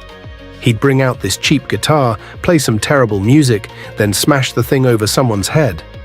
It was cheesy and over the top, but that was exactly what made it work. Fans knew it was ridiculous, but they still got mad when he did it because that was the whole point. The bragging was another key element that made the character work. The Honky Tonk Man would come out every week and tell everyone how great he was, how he was the greatest entertainer in the world, and how all the other wrestlers were jealous of him. This kind of arrogance made fans want to see him proved wrong. They wanted someone to shut this guy up and show him he wasn't as good as he thought he was. By early 1987, everything was coming together for this character. The Honky Tonk Man was getting legitimate heat from crowds all across the country. When he'd come out to the ring, fans would boo immediately and they'd stay mad throughout his entire match. That's exactly what the WWF wanted, a villain that fans would pay to see lose. WrestleMania 3 was really the moment when you could see that this character had hit its stride. The crowd reaction was perfect. They hated the Honky Tonk Man, but they were completely engaged in what was happening. Wayne had finally found his place in the WWF as this perfectly annoying villain that fans couldn't ignore. The character was ready for something bigger than just regular matches and storylines. The Honky Tonk Man had become the kind of wrestler that fans would pay to see get beaten, which meant he was valuable to the company. But nobody could have predicted just how valuable he was about to become when the WWF decided to put their most prestigious secondary championship around his waist. June 2nd, 1987, at the big event in Buffalo, was supposed to be just another night where Ricky Steamboat proved why he was the perfect Intercontinental Champion. Steamboat was everything you wanted in a champion back then. The guy could wrestle circles around pretty much anyone on the roster. He had this natural athletic ability that made even basic moves look incredible. And fans genuinely respected him as a performer. Steamboat had won the title from Randy Savage at WrestleMania 3 in what many people still consider one of the greatest matches ever. He was exactly the kind of champion the WWF wanted, representing their second most important title. Technical skills, good looks, great personality, and he could have a great match with just about anybody. When fans paid to see Steamboat defend the title, they knew they were getting their money's worth. But behind the scenes, things were changing fast.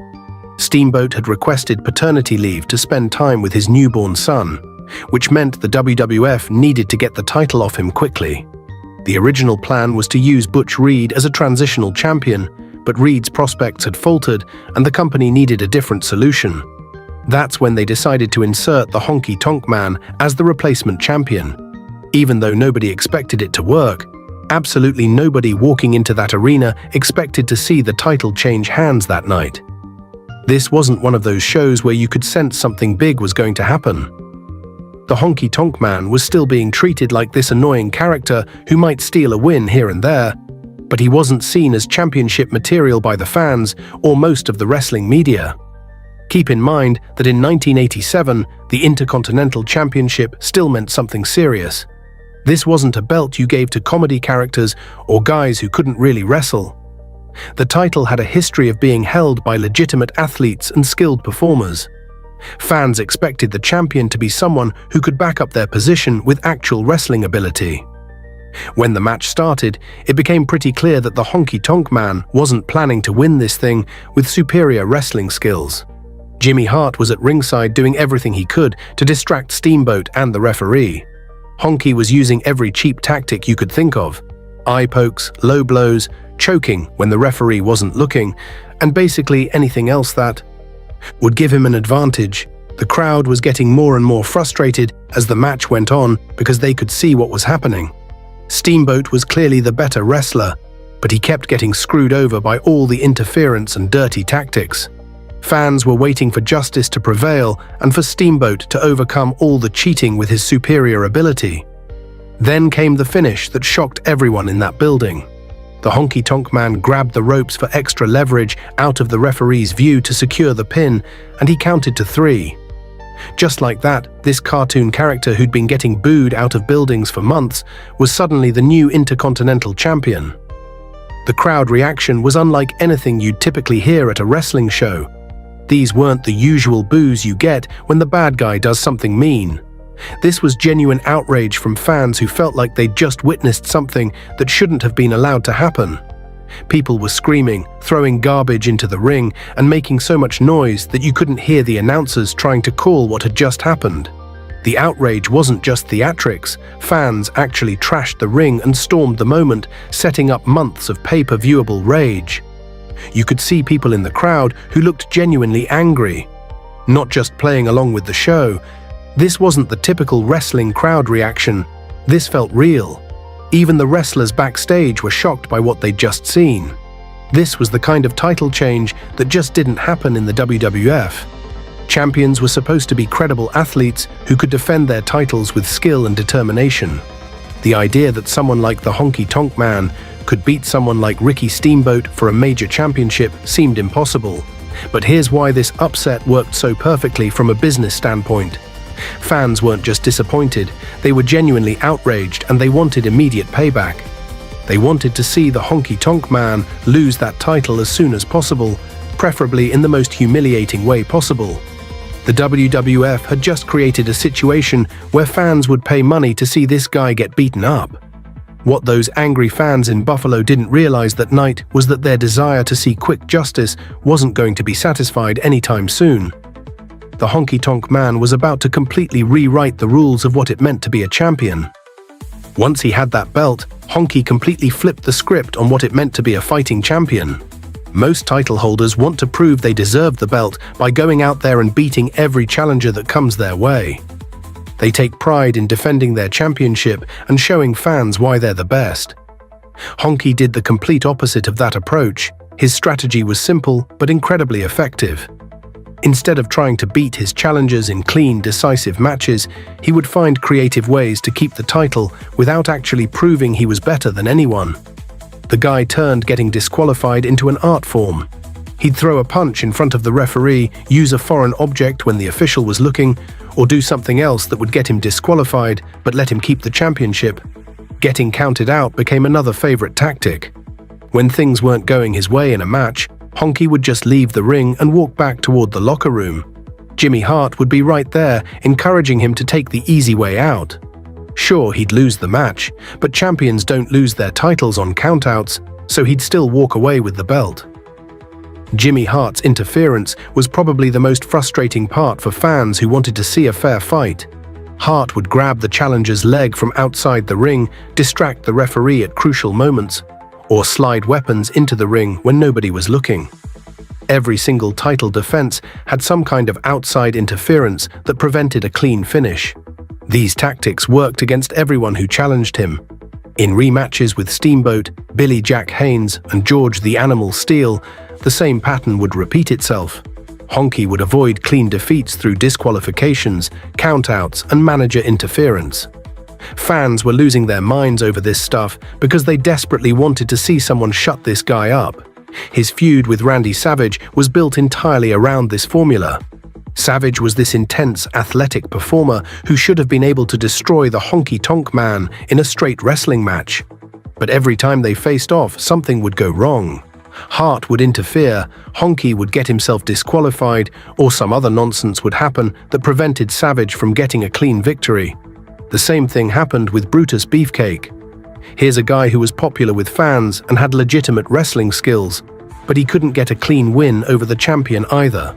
Match after match, Beefcake would dominate most of the action, only to get screwed over by interference or dirty tactics, right when it looked like he had the match won. Jake Roberts dealt with the same frustrating pattern during his program with Honky. Roberts had this cool, calculated style that fans loved, and he should have been able to out-wrestle the champion easily. But every single match would end with some kind of screwy finish that left Roberts looking strong, but still without the title. The more this pattern continued, the angrier crowds became, and that was exactly what the WWF wanted. Fans weren't just booing the Honky Tonk Man anymore, they were genuinely furious with him. They wanted justice, and they were willing to pay money to see it happen. Every week on WWF television, Honky would come out with that championship belt and brag about being the greatest Intercontinental Champion of all time. He'd talk about how he was better than all the previous champions and how nobody could take the title away from him. The crowds would boo louder and louder, but that just encouraged him to keep talking. This whole strategy was making serious money for the WWF. Frustrated fans bought tickets and pay-per-views, specifically hoping for the payoff of finally seeing the Honky Tonk Man lose that title. They'd pack arenas because they thought this might be the night justice would finally be served. the company was basically printing money off people's desire to see this guy get beaten up. The strategy worked so well that the WWF kept extending his reign longer and longer. What was supposed to be a short-term heel championship run turned into this record-breaking reign that nobody saw coming. Honky was holding that title for so long that he was breaking records that had stood for years. But while this approach was generating money and crowd heat, it was also creating problems that the WWF hadn't anticipated. The success of Honky's reign was starting to cause serious tension behind the scenes. Other wrestlers in the locker room were developing some real problems with Wayne Farris, and this wasn't the fun kind of heat you want as a heel character. This was legitimate frustration from performers who felt like their careers were being held back by a guy who couldn't wrestle his way out of a paper bag. The main issue was pretty simple to understand.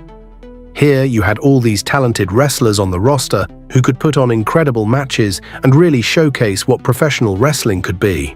Guys who had spent years perfecting their craft and building their reputations. Then you had the Honky Tonk Man holding the company's second most important championship for month after month, and he was doing it without having to prove he deserved it.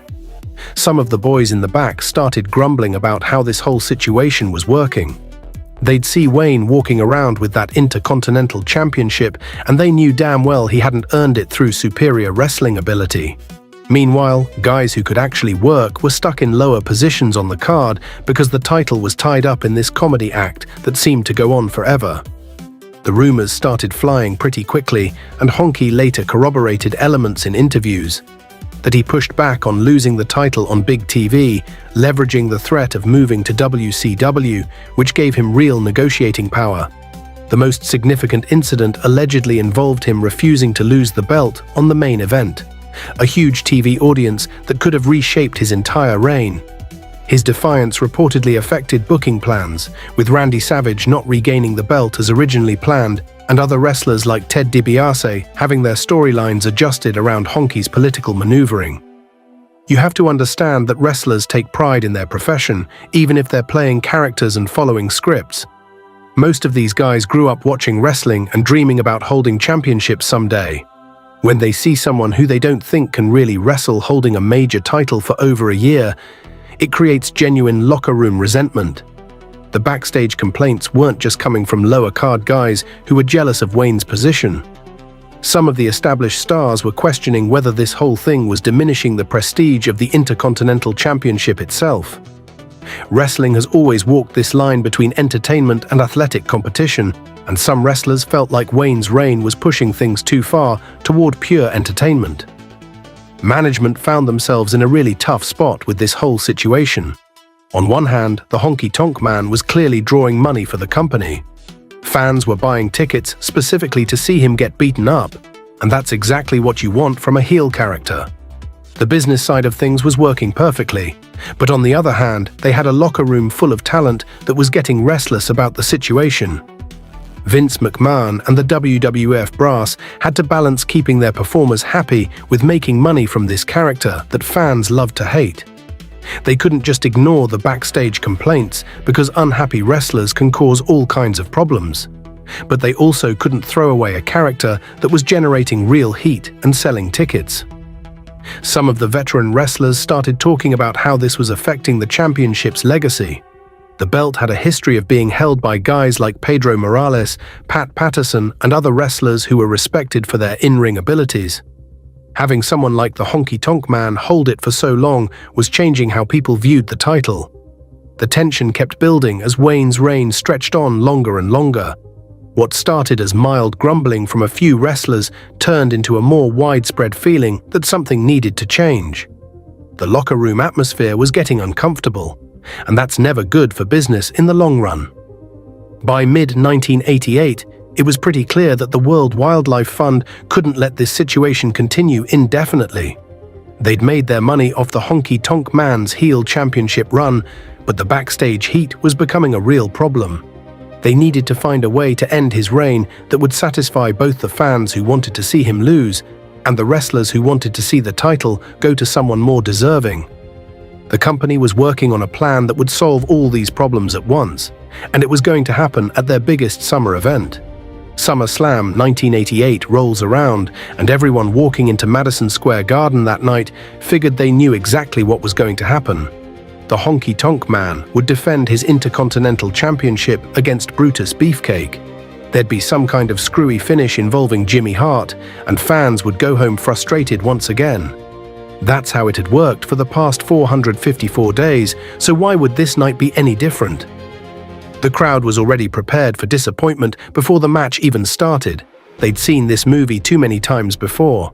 Honky would find some way to escape with his title intact, probably through a disqualification or countout, and fans would have to wait until the next show to see if maybe this time would be different. It was getting old, but people kept showing up because they desperately wanted to see this guy finally lose. Then came the announcement that changed everything. Brutus Beefcake had been attacked backstage by Ron Bass and couldn't compete. The Honky Tonk Man would face a mystery opponent instead. Now fans are thinking maybe this is their chance to finally see some justice. Maybe the WWF brought in someone who could actually beat this guy and end this nightmare reign that had gone on way too long. Out comes the Ultimate Warrior, and the crowd absolutely loses their minds. This guy looks like he was built in a laboratory specifically to destroy other human beings. Warrior had this incredible physique with muscles on top of muscles, and he moved with this intense energy that made him look like a superhero come to life. If there was ever a wrestler who looked capable of destroying the Honky Tonk Man in seconds, it was this guy. The Warrior charges down to the ring like a man possessed, and you can see the Honky Tonk Man's face change immediately. For 454 days, he'd been dealing with wrestlers who would wrestle him in traditional matches where he could use his usual tricks. But Warrior wasn't interested in having a wrestling match. He was there to completely annihilate the champion. What happened next was the most one-sided destruction in championship match history. Warrior hit the ring and immediately started throwing Honky around like he was a small child. The Warrior grabbed Honky, pressed him over his head like he weighed nothing, and slammed him down with authority. Then came the Gorilla Press Slam that basically ended 454 days of frustration in one move. Warrior picked up the Honky Tonk Man, pressed him high above his head, and dropped him to the mat with tremendous force. Honky hit the canvas and looked like he'd been hit by a truck. Warrior followed up with his big splash finisher, and that was all she wrote. The referee counted 1, 2, 3, and just like that, the longest Intercontinental Championship reign in history was over. The whole thing took about 31 seconds from start to finish. Fans had been waiting over a year to see the Honky Tonk Man get destroyed, and Warrior delivered exactly what they wanted in record time. The decisive squash served to vault Warrior into the main event scene while decisively ending Honky's stalling reign. Jimmy Hart was running around ringside looking completely shocked by what had just happened. For more than a year, he'd been able to help his guy escape from every bad situation through interference or dirty tactics. But there was nothing he could do against the Ultimate Warrior's raw power and intensity. All his usual tricks were useless when faced with someone who could end a match in 30 seconds. The Honky Tonk Man went from record-setting champion to unconscious loser faster than most people could process what was happening. After 454 days of cheap victories and cowardly escapes, he'd been completely destroyed by someone who didn't care about his games or his tricks. That squash match perfectly captured what wrestling fans had been craving for over a year. Someone finally shut the Honky Tonk Man up in the most brutal way possible. But losing that title was just the beginning of Wayne's problems, not the end of them. The championship was gone, but Wayne still had to figure out how to make a living in wrestling. For over a year, he'd been the guy everyone wanted to see lose, which made him valuable to the company. Now he was just another wrestler on the roster, and that's not nearly as special as being the most hated champion in the business. Without the Intercontinental Championship, Honky's whole character lost most of what made it work. The bragging about being the greatest champion of all time didn't make sense anymore. The cowardly tactics that frustrated fans for 454 days weren't as interesting when there wasn't a title on the line. The WWF had built this character around him being an undeserving champion, and once that championship was gone, they had to figure out what to do with him next. The company tried to keep him relevant by putting him in a tag team called Rhythm and Blues with Greg Valentine. They gave them this whole rock and roll gimmick, complete with matching outfits and musical instruments. Valentine played the guitar while Honky handled the singing, and they rode around in this pink Cadillac that was supposed to make them look like big shots. Honky would even sing live at some events, which added to the whole musical act they were trying to create. Rhythm and Blues had some decent matches and got reasonable crowd reactions, but it was clear this wasn't going to recapture the magic of Honky's championship run. Tag teams are different from singles wrestlers because the heat gets split between two people. When Honky was champion, all the fan hatred was focused on him personally. Now he had to share that attention with Valentine, and it diluted what made his character special in the first place.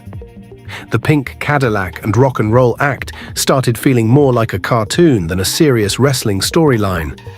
Fans would boo when Rhythm and Blues came out, but it wasn't the same intense hatred that Honky generated as champion. People weren't buying tickets specifically to see this tag team get beaten up the way they did when Honky held the Intercontinental title. By the time WrestleMania 6 rolled around in 1990, it was obvious that the Honky Tonk Man was moving down the card instead of up. He went from being in main event storylines to working in the middle of the show. The WWF eventually moved him into a color commentary role, which was basically wrestling's way of putting older performers out to pasture. Wayne left the WWF in January 1991 due to contract disputes, and his wrestling career took a different direction from there. He leaned into the persona when he returned to WCW in 1994, where they reused the same character presentation that had worked years earlier. On the independent circuit, he sold out nostalgia shows and conventions, cashing in on his infamy from that record-breaking championship reign. His later work in WCW felt more like a victory lap than a serious attempt at rebuilding his career. WCW brought him in because of his name recognition from the WWF, but they never really figured out how to use him effectively. The fans who remembered his championship run would pop when he showed up, but the character never recaptured what made it special in the first place. He even returned to the WWF briefly in 1997, working as a commentator and manager, but that stint didn't last long either. The independent wrestling circuit became his main source of income after the major promotions were done with him. These smaller shows would book the Honky Tonk Man because his name still drew fans who remembered the good old days. Instead of trying to reinvent himself as a serious wrestler or develop new characters, Wayne decided to embrace his infamy and make money off being controversial. He'd show up at wrestling conventions, do interviews about his championship reign, and basically cash in on being one of wrestling's most memorable villains. This approach ended up defining the rest of his career. Whether that strategy worked or not depends on how you measure success in professional wrestling. The Honky Tonk Man's legacy is more complicated than simple success or failure. Wayne Farris figured out something that a lot of more talented wrestlers never learned. Sometimes being the guy everyone wants to see get beaten up is worth more money than being the guy everyone cheers for. His 454-day championship reign proved that you don't need to be the best athlete in the locker room if you can make fans genuinely hate your guts. He wasn't the flashiest technician, but through heel psychology, timing, and backstage leverage, he left an outsized mark on the Intercontinental title's history. The whole reign changed how wrestling promoters think about heel psychology and character development. Before Honky, most bad guys were just tough guys who beat people up. He showed that being annoying and cowardly could draw just as much heat as being genuinely threatening. His 2019 WWE Hall of Fame induction by Jimmy Hart provided official recognition of his unique contribution to wrestling history. Like and subscribe for 100 years of luck. Until next time.